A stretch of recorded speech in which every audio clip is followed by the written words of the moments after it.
Welcome students. આજના લેક્ચરમાં વિયોજન અંશ અને સુયોજન અંશ એનો વોન્ટ ઓફ અવયવ સાથેનો સંબંધ આપણે લઈશું. હવે સ્ટુડન્ટ્સ, તમને એટલો તો ખ્યાલ છે જ કે વિયોજન થાય ત્યારે આઈ ગ્રેટર ધેન 1 હોય અને સુયોજન થાય ત્યારે આઈ લેસ ધેન 1 હોય. ચલો, વિયોજન તો એ તો તમને ખ્યાલ છે જ કે આઈ કેવી રીતે ગ્રેટર ધેન 1 થાય. સ્ટુડન્ટ્સ, આ ટોપિક પહેલાં એક નાનકડો MCQ માટેનું મોસ્ટ ઇમ્પોર્ટન્ટ લઈ લઈએ. ઓકે, ચલો. તો એ MCQ માટેનું લોજિક શું છે? તો કહેવાનો મતલબ એટલો જ છે કે પેલું આઈવાળું પદ ક્યાં ક્યાં લખવું, પહેલાં તો એ તમારા મગજમાં તમને યાદ રહેવું જોઈએ. ફરીથી, આઈવાળું પદ તમારે ક્યાં ક્યાં લખવું એ ખાલી એક મગજમાં રાખવાનું. બરાબર. બીજું, MCQમાં કઈ રીતે પૂછાય અને શું ગણવાનું? તો સૌપ્રથમ પહેલાં તો એક કામ કરું છું. વિયોજન અંશ એટલે આલ્ફા. બરાબર. વિયોજન અંશનો મતલબ એવો થાય છે, વિયોજન અંશનો મતલબ એવો થાય છે કે ઓવરઓલ જેટલો જથ્થો છે એમાં કેટલું વપરાયું. ફરીથી, ઓવરઓલ જેટલો જથ્થો છે એમાં કેટલું વપરાયું, એને આપણે કહીએ છીએ વિયોજન અંશ. ખ્યાલ છે ને? ચલો, તો હવે એને થોડું એક્સપ્લોર કરીએ. અને બીજું, તમને 11થનું 7મું ચેપ્ટર આમાં યાદ આવશે કે કઈ રીતે આ ગણતરી કરાય. ધ્યાનથી જોજો. ધારો કે આપણે NaCl લઈએ, તો તમને ખબર છે કે NaClના દ્રાવ્ય કણ કેટલા? તો કે 2. કયા કયા? Na પ્લસ અને Cl માઇનસ. એટલે એક અણુમાંથી 2 દ્રાવ્ય કણ મળે એટલે તમે I બરાબર 2 લેશો. બરાબર. પણ એ 2 ક્યારે લેવાય ખબર છે? કે જ્યારે 100% વિયોજન થાય ત્યારે. તો જ્યારે 100% વિયોજન થાય, 100% એટલે શું ખબર છે? 100%નો મતલબ શું થાય ખબર છે? કે સંપૂર્ણ જેટલો જથ્થો પાણીમાં ઓગળ્યો એ બધો આયનોમાં કન્વર્ટ થાય, તો એને 100% વિયોજન કહેવાય. અને 100% વિયોજન થાય ત્યારે આઈ તમને કેટલા મળશે? 2 મળશે. પણ હું એમ કહું કે ધારો કે 60% જ થાય છે. જો 60% વિયોજન થાય તો હવે ધ્યાનથી જોજો. દ્રાવણ કોનું હતું? જવાબ છે NaCl નો. એનું આયનીકરણ થાય તો કયા 2 આયનો મળે? Na પ્લસ એક્વિયસ અને Cl માઇનસ એક્વિયસ. બરાબર. ચલો, શરૂઆતમાં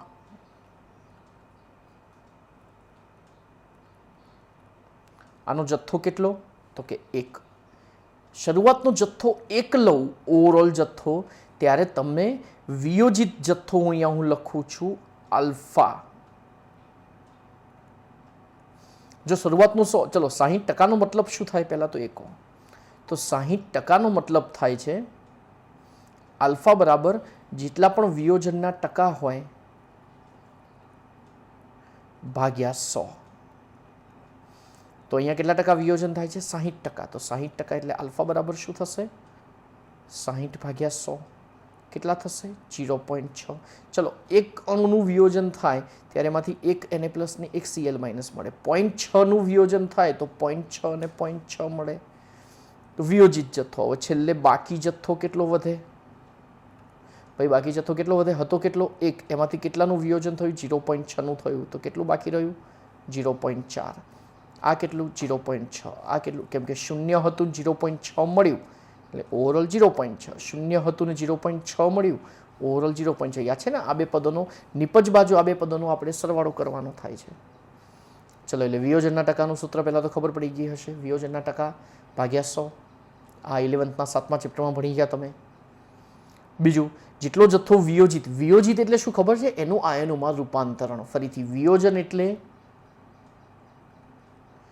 આયનોમાં ઘટક અણુનું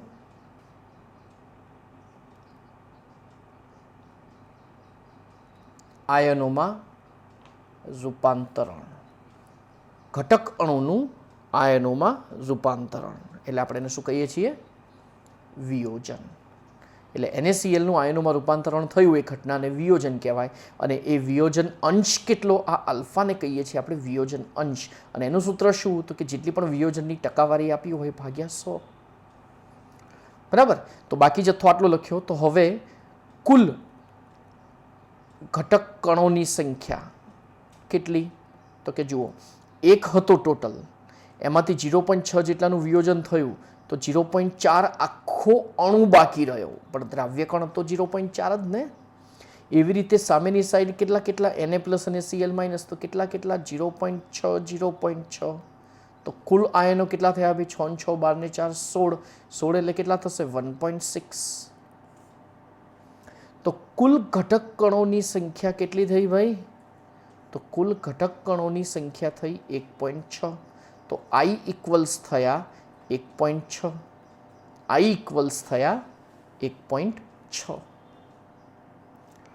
બરાબર. તો આ થયો I. તો 0.4 સામે 0.6, આ બાજુ 0.6, કુલ 1.6 થયા. તો તમારે I 2 હોવો જોઈએ, પણ એ ક્યારે 100% હોય, 60% હોય ત્યારે કેટલું લેવાય? તો કે 1.6 લેવાય. ચાલો, હવે આના માટેનું આખું એક સૂત્ર છે. બરાબર. એક કામ કરીશું, આજે આપણે સૂત્ર ડાયરેક્ટ હું લખી નાખું છું, એટલે તમને એની ઉપરના દાખલા ફાવી જાય. નેક્સ્ટ લેક્ચરમાં આ સૂત્ર પરથી સૂત્ર કેવી રીતે આવ્યું એ તમને હું સમજાવી દઈશ. બરાબર. તો ચલો હવે ધ્યાનથી જોજો.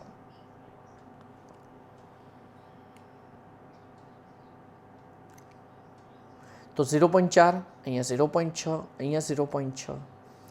તો એના માટેનું સૂત્ર આ રીતે છે, alpha equals I-1 upon N-1.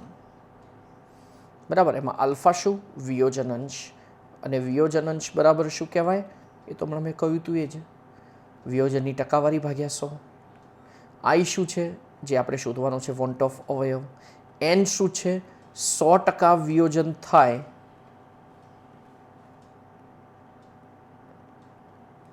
ત્યારે ઘટક કણની સંખ્યા. એટલે NaClમાંથી દ્રાવ્ય કણ કેટલા મળવાના? 2 જ મળવાના. બરાબર. તો ચલો, તો પહેલા તો વિયોજન અંશ, આ N આવી ગયો, અને I વોન્ટ ઓફ અવયવ, એ તો ખબર જ છે. તો હવે ધ્યાનથી સાંભળજો, આપણે જે આ લાંબી કથા કરીને સમજાવ્યું કે ભાઈ 1.6 આવે, એ ડાયરેક્ટ સૂત્રની મદદથી આવશે. એ ડાયરેક્ટ સૂત્રની મદદથી આવશે. જુઓ કેવી રીતે. ચલો અપ્લાય કરો આ વસ્તુ. તો આલ્ફા બરાબર કેટલા? 60% ભાગ્યા 100 એટલે 0.6. N બરાબર કેટલા? 2. ચલો બંને મૂકી દો કિંમત. 0.6 બરાબર I-1 અપોન N. દ્રાવ્યકણ જો NaCl છે તો 2 દ્રાવ્યકણ છૂટા પડવાના, 100% વિયોજન થાય ત્યારે. એટલે 2 - 1, 2 - 1 1 ગુણવાની જરૂર નથી. I બરાબર શું થયું? -1 સામે જાય તો +1, અને 0.6 ડાયરેક્ટ 1.6. એ જ વસ્તુ આપણે અહીંયા પ્રેક્ટિકલી પ્રૂવ કરીને સમજાવ્યું કે શરૂઆતનો જથ્થો 1 હતો, 100 એ 60 વપરાય તો 1 એ 0.6 વિયોજન પામે, એકમાંથી 1 મળે તો 0.6 માંથી 0.6 0.6 મળે, એકમાંથી 0.6 જેટલાનું વિયોજન થયું, બાકી રહ્યો 0.4, તો 0.4 0.6 0.6 ત્રણેયનો સરવાળો 1.6. એ વસ્તુ ડાયરેક્ટ અહીંયા સૂત્રની મદદથી આવી. તો આ રીતે શું થાય? ચલો, એટલે હવે ફટાફટ એક કામ કરીએ. હું અહીંયા જુદું જુદું લખું છું, એ તમારે હવે સોલ્વ કરવાનું છે. હા, તો સ્ટુડન્ટ્સ 1 બાય 1 સોલ્વ કરીએ. હવે નંબર 1 ધ્યાનથી જોજો. 40% વિયોજન થાય છે, આલ્ફા બરાબર 0.4. બરાબર. હવે આ જે સૂત્ર હતું alpha equals I-1 upon N-1, તો N આલ્ફા માઇનસ આલ્ફા આવું થશે. N-1 ને આલ્ફા વડે ગુણી દીધા, ઇક્વલ્સ I-1. એટલે I બરાબર શું થયું? 1 plus N alpha minus alpha. તો ચલો પહેલામાં હવે I બરાબર 1 plus N alpha minus alpha. ચલો 1 પ્લસ N કેટલા થશે? K3PO4 ના દ્રાવ્યકણ થશે 4. બરાબર. એટલે 4 ગુણ્યા આલ્ફા 0.4, તો 4 ચોક 16 એટલે 1.6 અને માઇનસ 0.4 કેટલા થશે? 2.6 માંથી 0.4 ગયા 2.2. ચાલો નંબર 2, આલ્ફા બરાબર 0.8 છે, બરાબર. તો આઈ બરાબર સૂત્ર શું? 1 plus n alpha minus alpha. ચલો 1 પ્લસ એન આલ્ફા એટલે 0.8 અને HClના દ્રાવ્યકણ 2 એટલે 1.6 અને માઇનસ 0.8.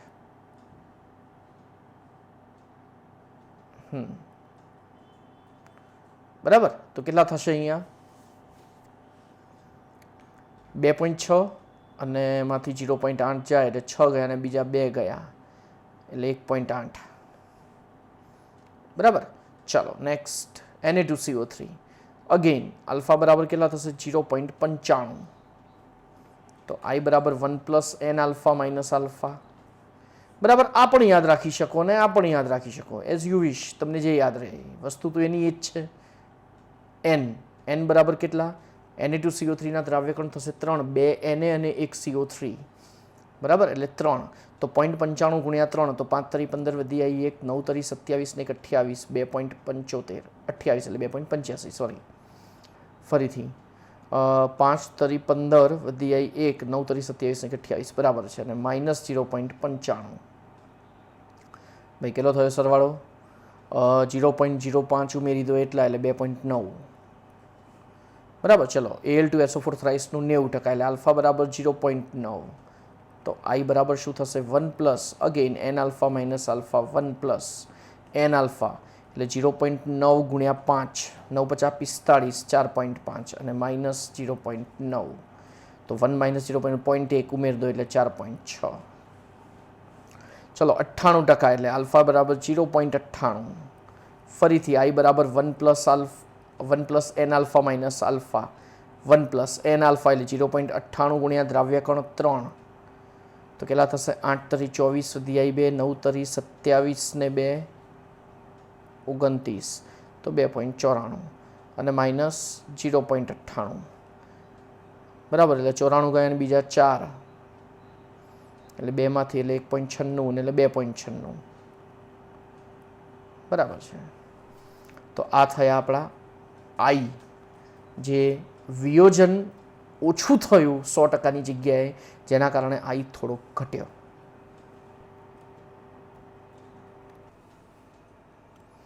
હા, હવે સ્ટુડન્ટ્સ તમને એક્સપ્લેન કરવું છે મારે સુયોજન. જેવી રીતે હું એમ સમજાવું કે વિયોજન એટલે એમાંથી ઘટકો છૂટા પડવા, એવી રીતે સુયોજન એટલે અમુક અણુઓ ભેગા થવા. બરાબર. શેમાં થાય હવે આપણે સમજીશું.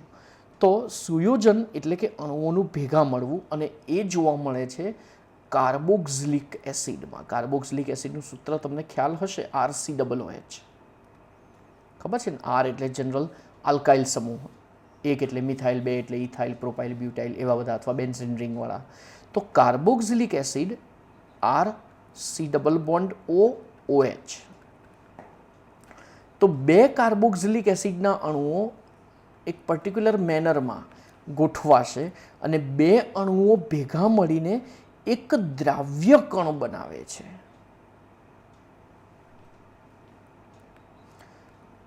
અણુઓ હતા કેટલા?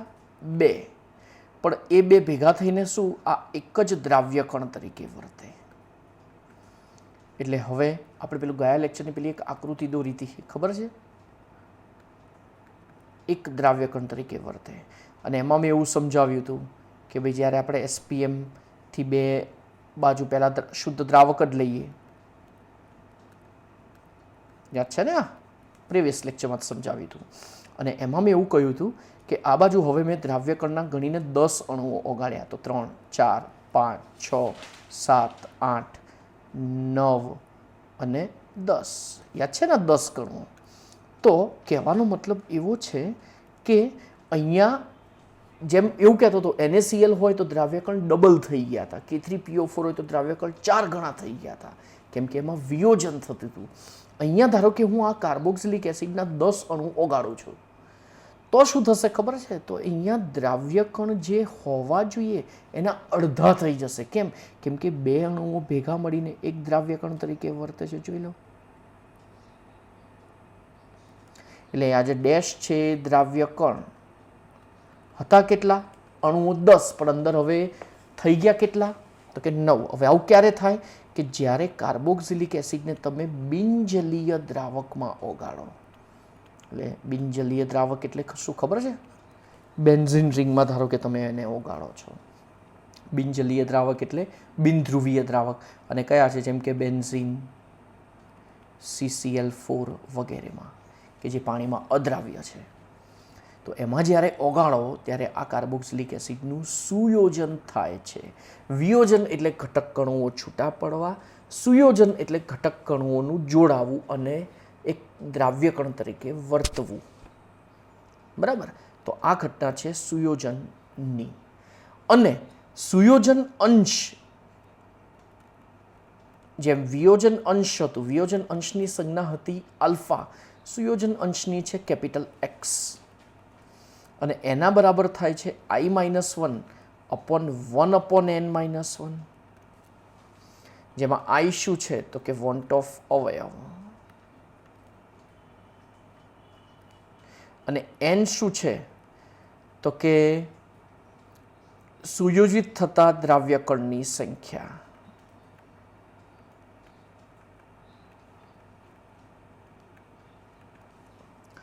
બરાબર? અને આલ્ફા તો એક્સ તો સુયોજન અંશ, અને એના બરાબર આપણે કહેવાય સુયોજનના ટકા ભાગ્યા 100. જેમ પેલામાં વિયોજનની ટકાવારી કહેતા હતા, ખબર છે ને, ભાગ્યા 100. એવી રીતે આ જ. એક મિનિટ, સુયોજિત થતા દ્રાવ્ય કણની સંખ્યા એટલે શું? તો જેમ અહીંયા મેં એવું કહ્યું કે કાર્બોક્સિલિક એસિડમાં 2 કણો ભેગા થયા, યાદ છે ને? એટલે અહીંયા આપણે શું લઈશું? કાર્બોક્સિલિક એસિડ માટે શું કહેવાય? ડાયમર બને. ડાયમર એટલે ગુજરાતી કહું તો દ્વિઅણુ બને. 2 અણુ ભેગા મળીને એક દ્રાવ્ય કણ તરીકે વર્તે. એટલે એ વખતે તમે n બરાબર 2 લેશો, અને n બરાબર 2 લેશો એટલે કુલ દ્રાવ્ય કણ અડધા થઈ ગયા ને. હવે ધારો કે 3 દ્રાવ્ય કણ, ધારો કે, એટલે હવે એનો મતલબ એવો થયો કે જો ટ્રાઇમર બને તો n બરાબર 3. ટેટ્રામર બને, ટેટ્રામર એટલે 4 અણુઓ ભેગા થાય તો n બરાબર 4. ઇઝી?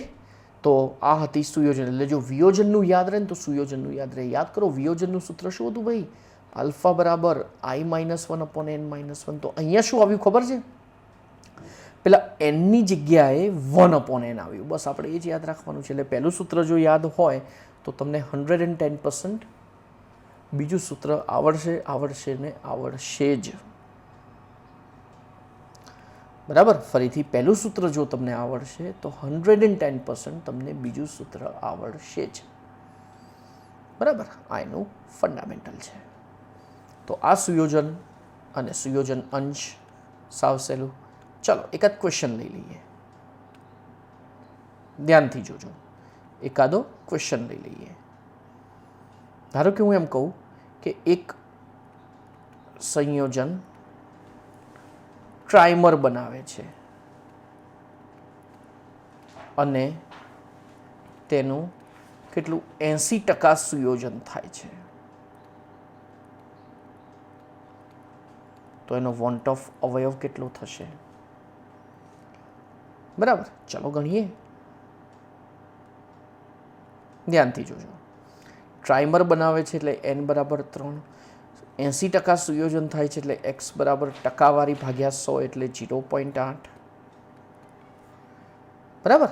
સૂત્ર શું છે? x બરાબર I-1 અપોન 1 અપોન n-1. બરાબર? ચલો x શું છે? 0.8.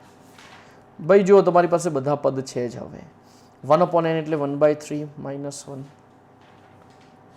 બરાબર? સામે ગુણી નાખો તો 0.8 ગુણ્યા આ આખો અંશમાં ગયું કેટલા થશે? 1/3 -1 એટલે -2/3. બરાબર? અને +1 I બરાબર, ચાલો કેટલા થાય? 1, અને આ પદ માઇનસ થશે. 8 દુ 16, 1.6, 1.6 ભાગ્યા 3, 3 × 5 = 15, અને 5 3 3 3 3 આવું ચાલે જશે. બરાબર? એટલે I બરાબર શું થયું? 0.47. અને ઘટી ગયો ને, જોઈ લો. બરાબર 8 દુ 16 અને ભાગ્યા 3 બરાબર છે ને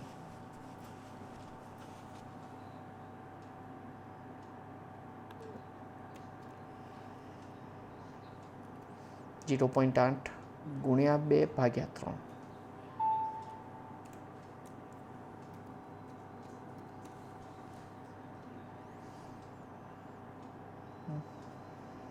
0.8 ગુણ્યા 2 ભાગ્યા 3 બરાબર છે 0.53 અને 0.47 થયું બરાબર. જો પૂરેપૂરું સુયોજન થયું હોત તો 0.33 થાત, પણ અહીંયા સુયોજન પૂરેપૂરું નથી થયું બરાબર, એટલે આ ઘટી ગયો બરાબર. તો આ હતું આનું ફંડામેન્ટલ અને સુયોજનની ટકાવારી બરાબર. એટલે સુયોજન વસ્તુ શું છે પહેલાં તો એ ક્લિયર હોવું જોઈએ બરાબર. વિયોજન શું છે એ ક્લિયર હોવું જોઈએ.